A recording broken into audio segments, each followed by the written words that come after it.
Hello, and welcome to the Hamumu Halloween Home Horror Hoedown. The podcast where we watch 31 horror movies throughout the hallowed month of October. Ranging from the critically acclaimed to film school projects gone gruesomely awry. And we take them all way too seriously.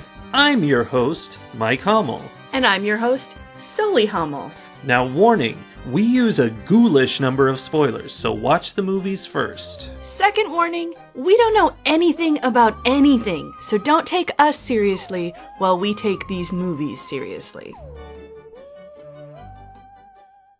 A few days ago, we had to rearrange our scheduling because of some movie acquirement conflict. Indeed. And in doing that, we came across today's movie. We were looking for Where Are the Children, which is a whole question mark kind of name. Yes. And in a sense, this movie also fits with that. Yeah. Because today's movie is What Have You Done to Solange? Yes. Now, I want to be clear that Moviebot did not tell us to watch this movie. This is our first non-Moviebot day. It's our last day, so we're just breaking free of the chains. Right? It's Halloween. We can do whatever we want. Yes.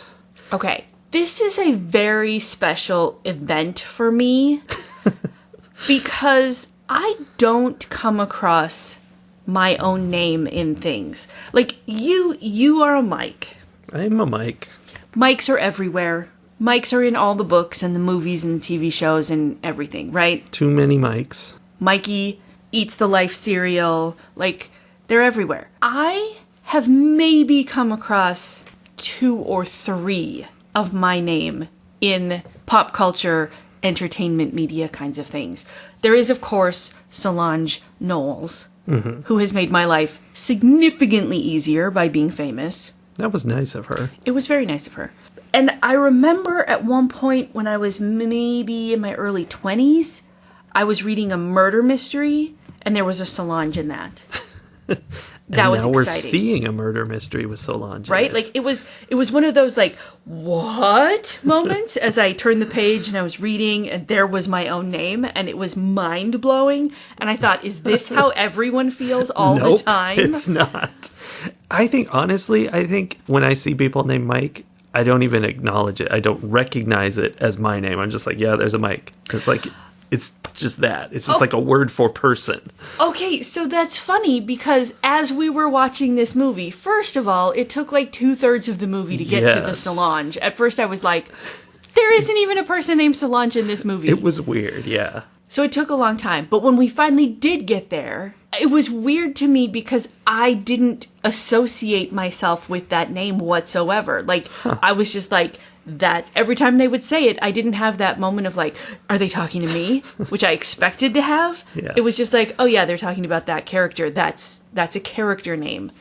So that was also a mind-blowing moment for me. Wow, way to separate yourself from society. So weird. Also, I feel like I need to acknowledge the fact that this movie was made in 1972. That's 6 years before I was born. Yeah, so to be clear, it's not about you. No, it is not about me. Okay. I would like to be very clear that this movie is not about me. But here's the thing. People always ask me where I got my name from. Yeah. Which is a ridiculous thing to ask because I wasn't around when my name was picked. Makes sense. And the story I've always been told is this, like, vague thing of my mom saying, oh, I took French in high school and I just liked the name. Which I've always just, okay. Now I have questions. Does she watch Italian murder mysteries? Did she when she was like 16 years old? Possibly. Could be. I don't know what she was up to back then. Murdering people, maybe. I don't think so, but now I have a question I need to ask her. All of that is to say that we watched a movie that had my name in it, and it was amazing to me to do that. Now, let's talk about the actual movie. Yeah. Italian. Our only Italian movie of the month. It was Italian, but it was in English. Yes, and I looked at the trivia because I'd noticed this during the movie. It was true. The entire movie was done with Italian actors. I mean, probably not everybody, but most of them were Italian. Oh, they looked Italian. Yeah. They were speaking English, though, but they were doing it badly, and they had it dubbed over by people who speak English well. That's crazy. Isn't it, though? Double the actors. Why not just do it in Italian if you're going to have it dubbed over? Well, I mean, if you're going to hire these actors to read the lines anyway, put them on camera. Right? Yeah, that's wild. I'm glad that you cleared that up, because really, I was like, I can see that the mouths are saying the same thing as the words are saying most of the time. Oh, yeah. Every once in a while, I was like, but it doesn't match.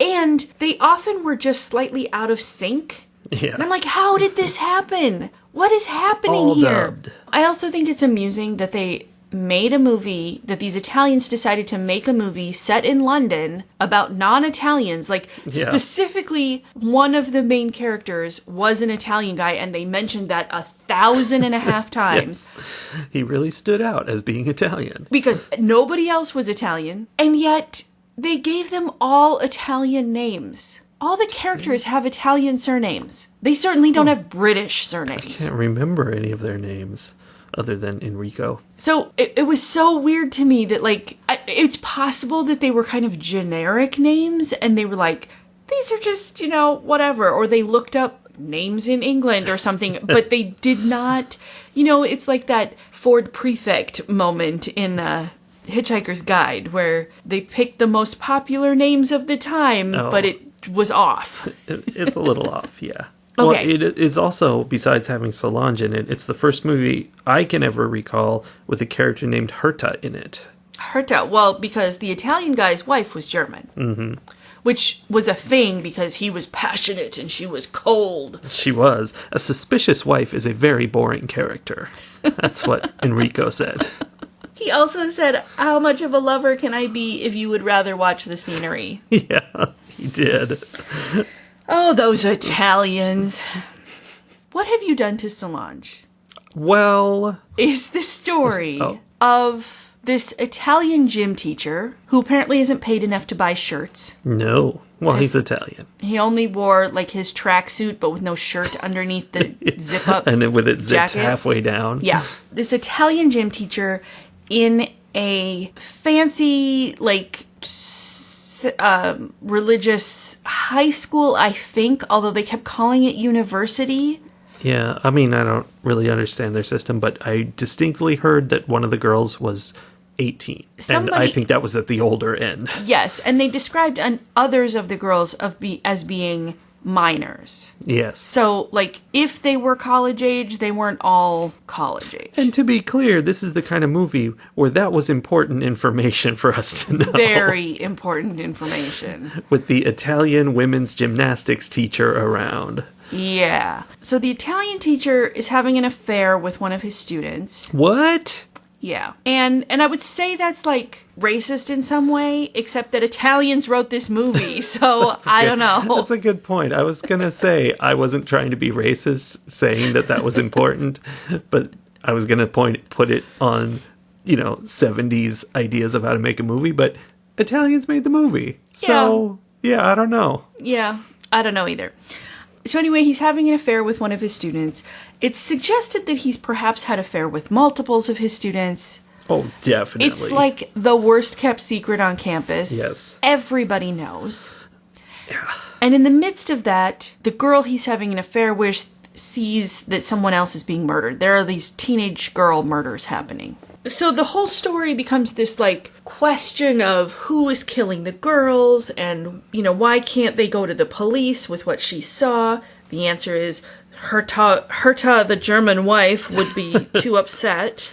Yes. Except later she finds out and then everything is fine. Because she's told that the girl he was having an affair with was a virgin, so then it's totally okay that he was having an affair. That was one of the weirder parts, was they made the discovery that she was a virgin, and I don't know, that felt like a really important piece of information, like, wait a minute, what's going on? Because that didn't make sense. We had seen them not having her be a virgin earlier. Yeah, but apparently they didn't go that far because... No. She's a virgin, which is, I don't understand the story anymore. Right? Well, so there's all of these assumptions about what these teenage girls are doing, right? Yes. And then throughout the whole movie, we're kind of like, all of these assumptions are taken apart. You know, oh, Liza is a virgin, so she's not actually doing the things we think she's doing with the gym teacher, although they are definitely in a relationship, and he is being inappropriate. Yes. And then there's the clique of girls who are friends, but who get very defensive when one suggests that they're friends, which is weird. But then you find out it's because they don't really want anybody knowing or thinking about them spending time together because they did something naughty together. They did. Yeah. So it turns out this group of teenage girls, the real drama here is that this group of teenage girls, not that they're having an affair with the Italian gym teacher, No. but that they're having sex parties with boys their own age. Mm-hmm. So inappropriate and something no teenager has ever done before. Yes. But sometimes that leads to consequences. Exactly. So there were consequences, and they go to like this single woman who lives nearby, Ruth Holden, who was the like maid or nurse or something of one of the girls. Yeah. When she was younger. They go to her house, and she helps them take care of the natural consequences of having sex parties with boys. So basically, Solange has a back alley abortion. Yeah. Second one of the month. Yay. Yeah. But apparently, if you're bad at doing back alley abortions, you can drive the recipient insane? Yeah, I mean, I guess she was just kind of fragile because the diagnosis they gave us when we finally realized that Solange still exists and that, she's a simpleton now. She has infantile regression. Yes, she does. So whatever the trauma, the guilt, the whatever around this decision that she made has reverted her back to like toddler age behavior, basically. Yeah, which kind of reminded me of Annie in the Christmas episode of Community. Yeah, the finger on the lip and yeah. So anyway, we find out that her dad found out why this regression happened and was seeking revenge on all the girls who had been a part of it. And that he was going around murdering them very graphically. Yeah. And symbolically because of what had happened to Solange. He sure was. He was like, "What have you done to Solange?" Exactly. So, okay, it's a pretty horrific storyline. It kind of is, yeah. I was shocked that they went there in terms of how these girls were killed. Yeah. Yeah. Yeah, it's one of those, like, Europeans are less repressed around all things sexual, so, like, the sex scenes are more sex. Oh, even when they're not even having sex, apparently. I mean, this isn't just Europe, this is 70s. So it had a whole 70s thing going on. It's true. Like, there were so many absolutely unnecessary and pointless naked scenes in this movie. Yes. like randomly, our hero, Enrico, is going and interviewing some guy because he's like being an amateur detective trying to solve this thing. He's talking to the guy, and the guy is a photographer who's shooting a nude model in the process. And first of all, the shoot's not happening. And he's like, we'll just talk first. And he's like, no, let me do this shoot while we talk. And just, that's what we're going to be watching. Yeah. And multiple shower scenes and just crazy. Okay, that was one of the parts where I'm like, I have been in women's locker rooms. I was a girl in high school. I had to change in the locker room after gym every single day. That is not how our locker room ever was. Never. Well, there was a bit with that. They showed like the girls walking around the locker room, snapping towels and all. And so we're looking at that, and obviously this is in the movie for prurient interest. Like, right. That's the whole reason it's happening. Salaciousness is the word. But the camera pans over to a peephole in the wall, and we see that someone's peeping at the girls. And I had this thought that, like, we're supposed to think that guy's a dirty old man for looking through this peephole, but they're making us do it too. Right. Also, that didn't play any role in the actual movie. I mean, None. The only thing it did was set up that later we got another scene of the locker room Yes, we did. from the peephole perspective for like 3 minutes of just staring through the peephole as naked girls paraded back and forth. And then we see who's peeping, but why? Why? Nothing happened. No, it was just... He had nothing to do with anything. Well, what he did was he refused to tell the guy who talked to him where some building was. Right. It was, can you tell me where the Form 2 girls are? And he was like, no, absolutely not. Guilty much? Yeah. Yeah, it was completely unrealistic, unnecessary, and just that they had some time that they wanted to spend looking at naked ladies. Which... Yeah. I mean, again, it's the lack of repression. Like, it wasn't bad. It was fine. But the thing is that the scenes didn't have any purpose. They were only there to look at naked ladies. So it was like, we know what you're doing here. You're not telling us a story. Yeah, it was like watching the French movies earlier, where the monster in Martyrs was completely naked in the French version through the whole movie. And that was just a thing. Like, it wasn't sexy or anything. Definitely not. It was just a thing, but in the English version, the monster had to be clothed.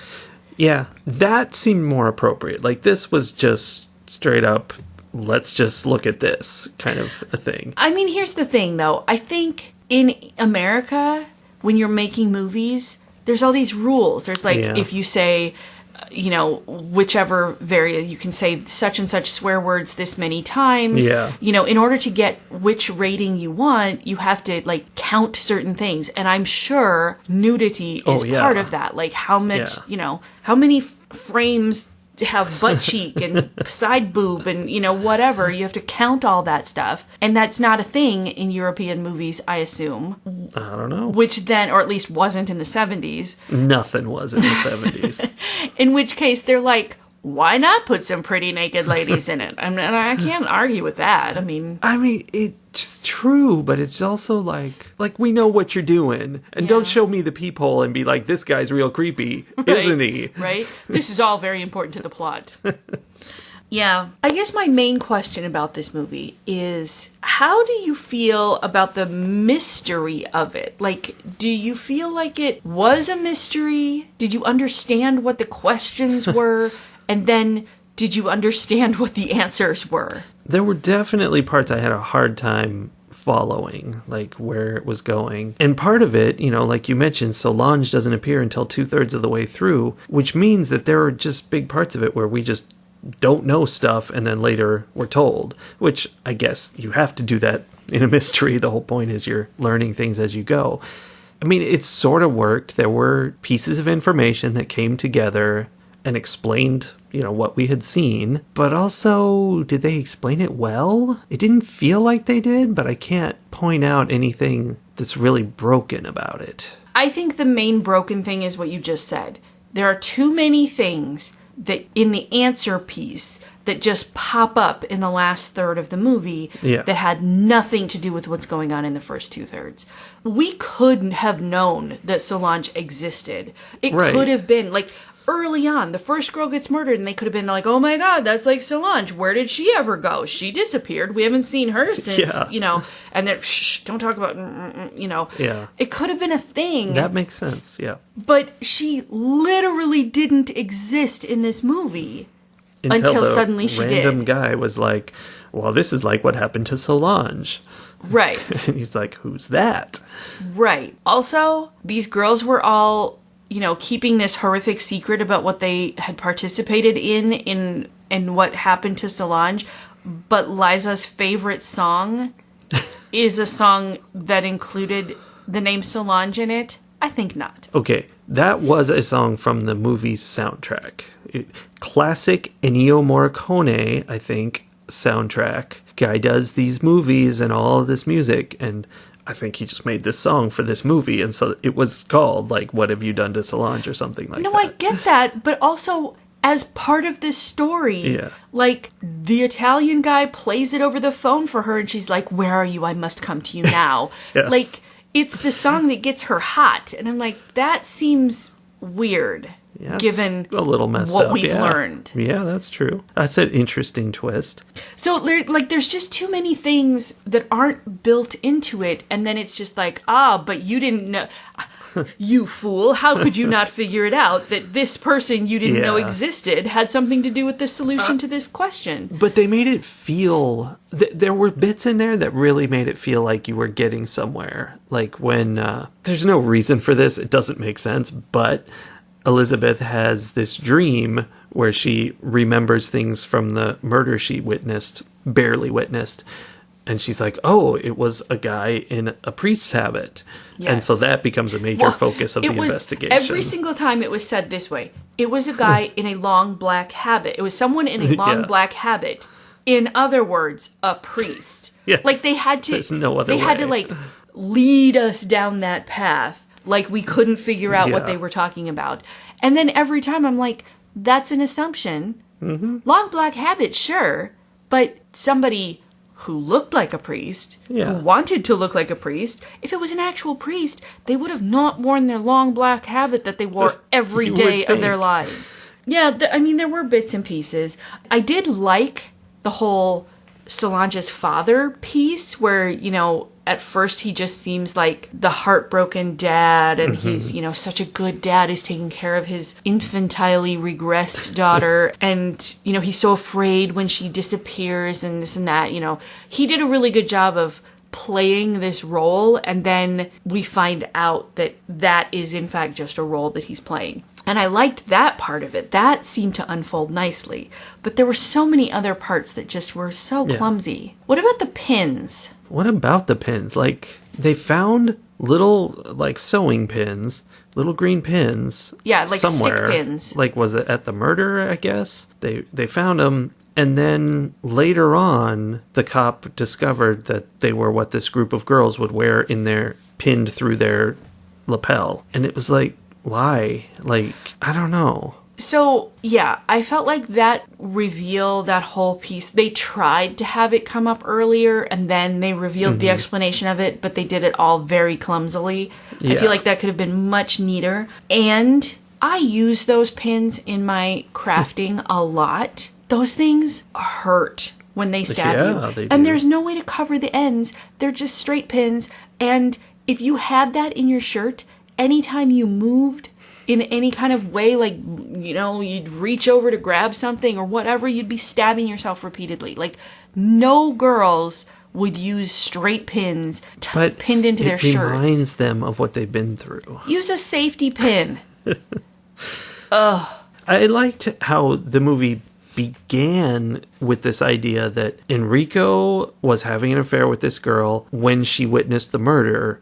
And so because of that, he couldn't come forward and say, hey, we know something here. And that put suspicion on him. And so it was complicated because of that. That was a nice system that kind of fell apart because it took the cops 2 seconds to be like, oh, you're fine. Don't worry about it. Right. They didn't really suspect him much at all. And then when the cops came and talked to him, his wife was listening from the other room. And so she heard everything anyway. And then she didn't even care. I mean, she kind of cared. She cared, but it was... But then she found out that he hadn't actually had sex with her, had just been making out intensely with her, and she was like, oh, everything is fine, let's go have a picnic. Yeah. There was a whole bit where she was, desperate for him. She was like, oh, don't leave me, I love you so much, even though I'm German and have no feelings. And it was weird. Italians wrote this movie. Yeah. It was really weird how she was so... I guess it was kind of one of those gaslighty relationships where, he's put her in this place where she feels like she needs him. It feels like it was written by men who think that way. Oh, well, no matter what I did, my woman would never leave me because she loves me too much. I'm that good a lover, etc. The kind where you wouldn't go look at the scenery. Exactly. I'm such a good lover that the person I'm with would not be looking at the scenery or the murder happening on the other side of the river. Yeah, she would totally forget a murder's going on right nearby. And just all those other things too. It just had a this movie was written by Leches kind of feel to it. Yeah. And I am not saying Italians are leches. I'm saying people in the 1970s were leches. Everybody in the 70s. That's the truth. No, it feels that like sort of male sexual entitlement, I guess I would call it. Yes. Okay. This guy is the gym teacher for these girls. The staff, the like headmaster and whatnot, they find out that he's been having affairs with at least one of the girls, but I'm pretty sure several, and they knew this. Mm-hmm. And they were like, well, that's a shame. That's how that goes. You be careful. He's not getting fired. Oh, He's not even getting a talking to. They're not even like, hey, knock it off. No. And the real bad guys in this movie were these teenage girls who dared to go have a back alley abortion. Mm-hmm. Because the culture they were in demanded it. And also, they tried to say at the end that this Solange character got pregnant because she was participating in all these sex parties with boys her own age. Yeah. But the very last bit of the movie is simpleton post-back alley abortion Solange having finally helped them catch her father who was doing all these murders and then like making cow eyes at Enrico. What woman could resist, though? I mean, it definitely put in my mind that the reason she needed this back alley medical attention was that she had been previously having an affair with her gym teacher. But not Enrico, because Enrico had no idea who she was. Oh, fine. He was lying. Different gym teacher, because she went to a different school. Oh, yeah, she did go to a different school. Okay. But, I mean, it's all the gym teachers, and they're all Italian. That wasn't me being racist. That was the movie. That was funny when, at the beginning, after the murder, they're having a staff meeting at the school, to talk about, hey, this girl got murdered. We're going to have to talk to everybody about this. And they're like, well, all the teachers are here, including the teacher of gymnastics classes. And it was real insulting. Mm-hmm. And he comes in and he's like, and Italian classes. That was pretty good. That actually played a role in the story because somehow they figured out that it had to be someone in Solange's house because she had never made it to Form 2, and yet there was a Form 2 Italian book in her house or something like that. I don't know. Which he bashed down the door to get. It was interesting. Yeah, it was confusing. All of the teachers were there, and there were like 8 people in the room. Yes. It's not a big school. It is not a big school. And, like, half of them were priests. So when Liza finally decides she's not keeping this secret anymore, she's had the dream that reveals to her that it's someone in a long black habit. And they have her come in to another staff meeting and, like, you might as well tell everyone at once. And she's, like, saying, oh, I saw someone doing the murder and it was someone wearing a long black habit. And she's like looking around the room and we're like, the camera pans around to all the different teachers and like half of them are priests glaring at her. And I'm like, why are you having her give this information in front of the main suspects? Yeah. It was At least she's weird. safe because there's lots of people there. I mean, that's helpful. I mean, until a few hours later when she got drowned in the bathtub. Yeah, that really happened to her. Yeah. Ratings. As excited as I was to watch a movie with my own name in it, I felt very disappointed by this story. Yeah. It felt disjointed, partly because it's from the 70s, and the 70s are officially another time period. Oh, yeah. So there were just weirdness. Like the inspector is going to all the crime scenes smoking on his pipe. I'm like, you're contaminating everything, sir. Like, what are you doing? There were just a lot of things like that where it was just a different world in the 70s. But the story was janky. I liked the plot. Like, I'm here for the story, but the way it was told let me down a lot. And yeah, I feel like that disappointment means that I'm going to give What Have You Done to Solange 2 carousels out of 5. I mean, it's entertaining if you want to watch a movie from the 70s. Yeah. But if you want to watch a mystery from the 70s, let me recommend to you the very early episodes of Columbo. All the same, like, weird wallpaper, people dressed in odd ways, and people smoking at crime scenes. Yeah. All of that's going on. Wild and crazy music. Oh, so crazy. But the stories in Columbo are much better. This was no Columbo. Yeah, that makes sense. I mean, it was not the most well-crafted mystery. No. And it feels like there's an entire, I guess this is a genre called giallo, which is Italian for yellow. Okay. They use that word to mean basically murder mystery. And there's just dozens, if not hundreds or more, I don't know, of these movies that it's giallo pictures people like to see. It's like spaghetti westerns and stuff like that. Yeah, except it's spaghetti murders. Yeah.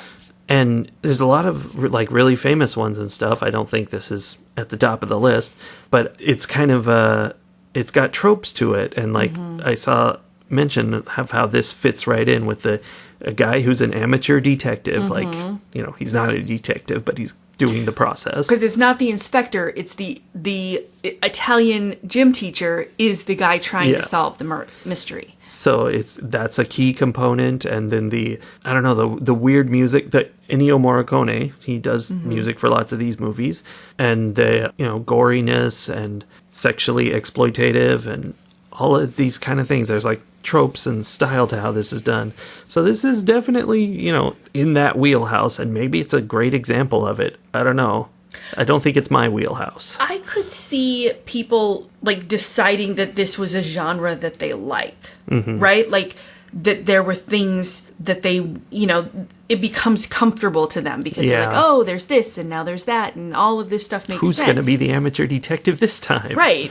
You know, sort of like me watching Sherlock Holmes stories or, you know, I can see that being a thing, but it's not a subgenre that I have bonded with. Me neither. I think this is my first time officially watching such a thing, so it's new to me and it's not really to my taste per se. For me, I want to give this movie also 2 carousels out of 5. Copycat. I'm sorry.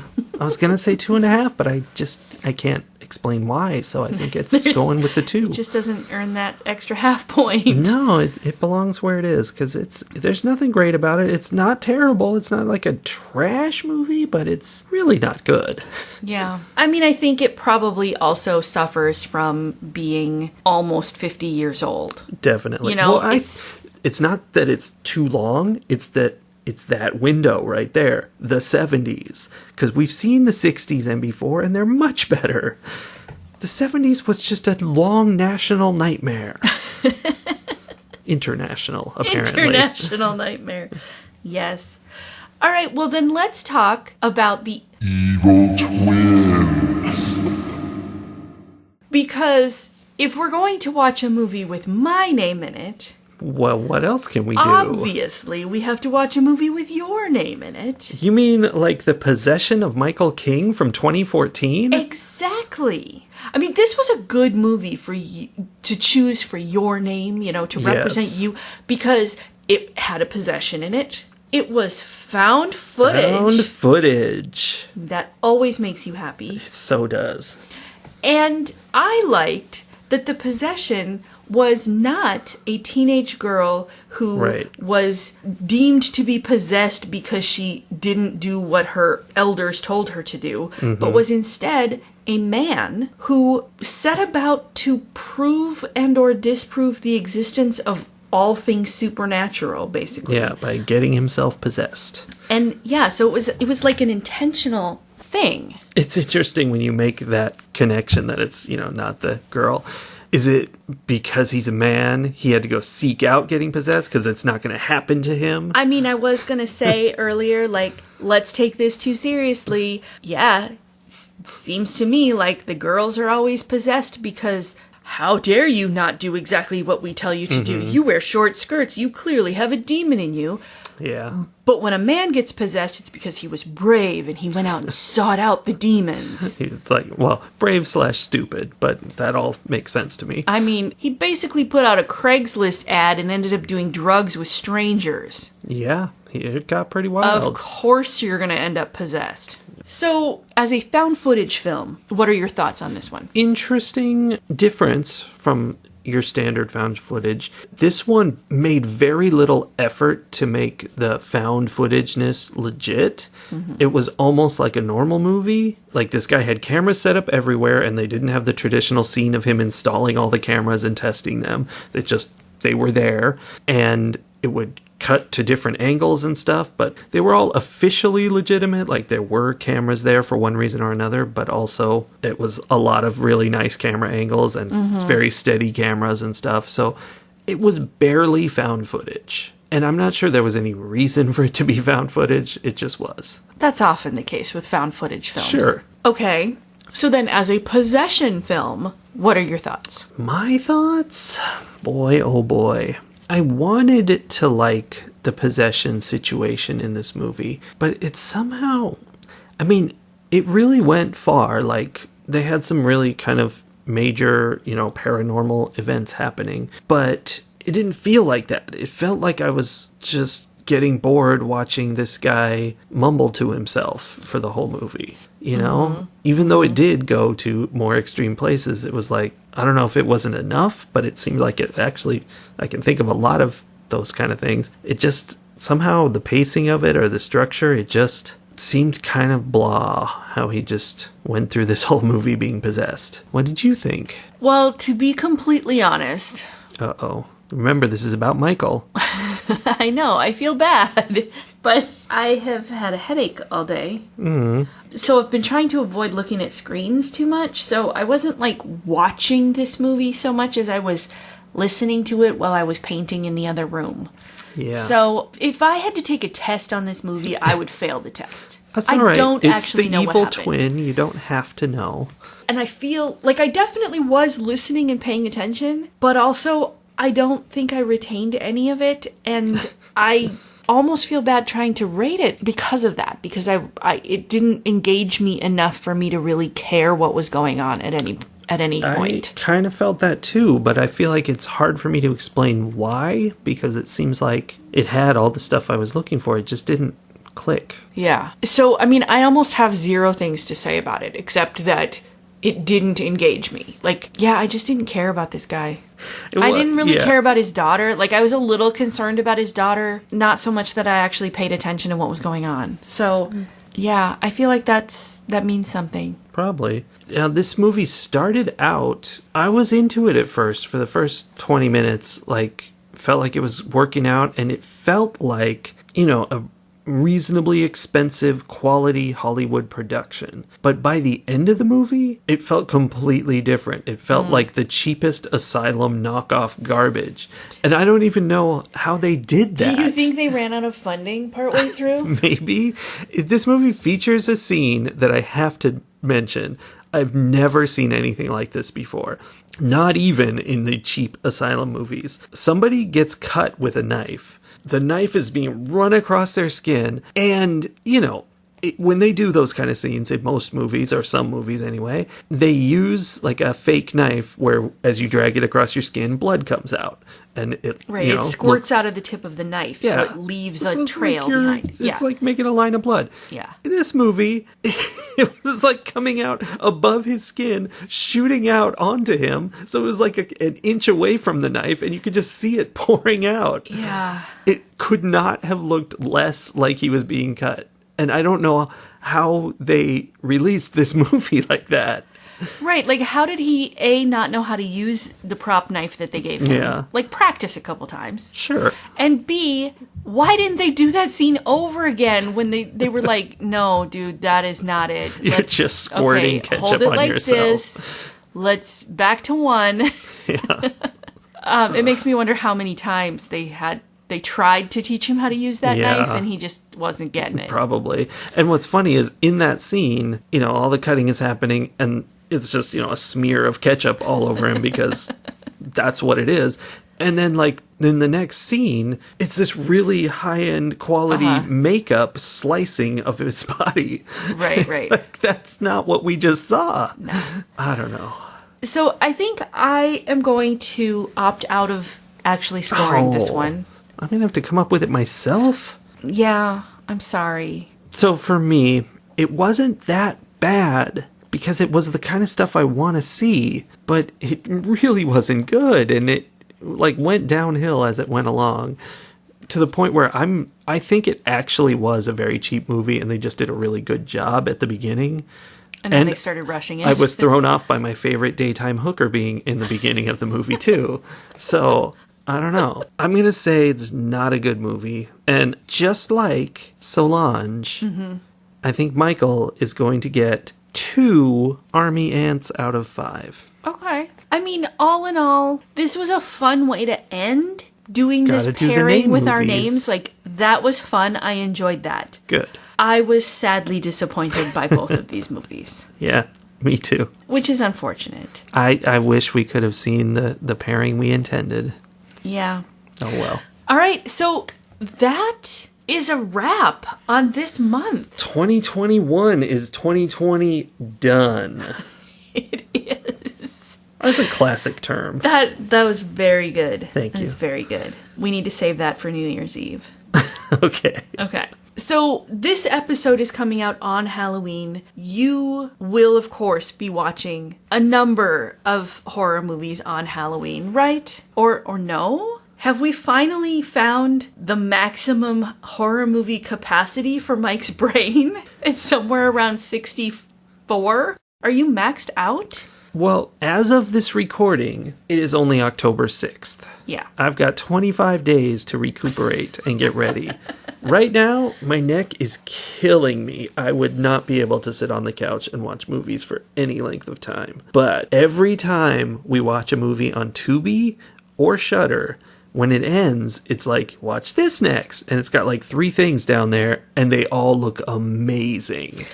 What's fun for me, like, I wanted to take a nap today, because headache, and I'm like, let's see what's on the Shudder channels, because the Shudder app just has like these 3 channels Yeah, it just where you plays. don't get to pick. You can pick movies, but you can also just turn on the one channel and be like, what's playing on this channel?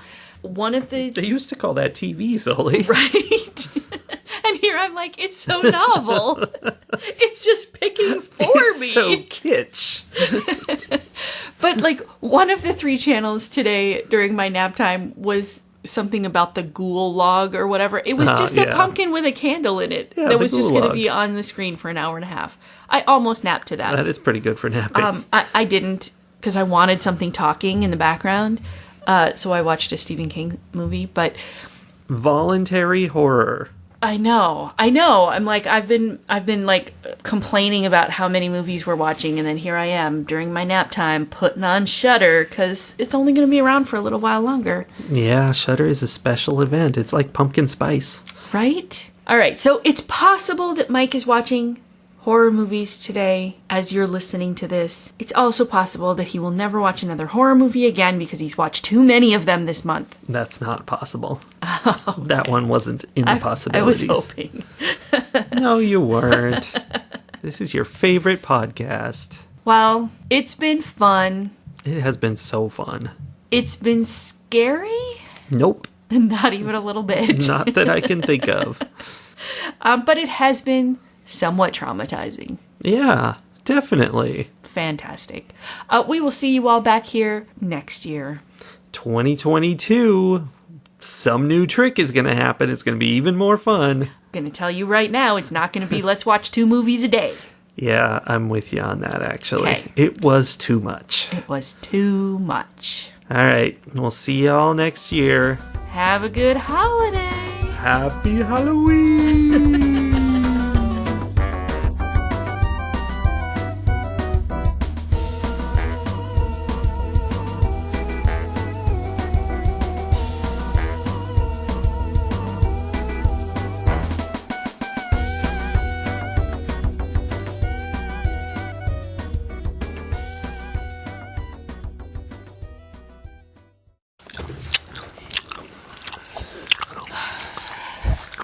Skittles.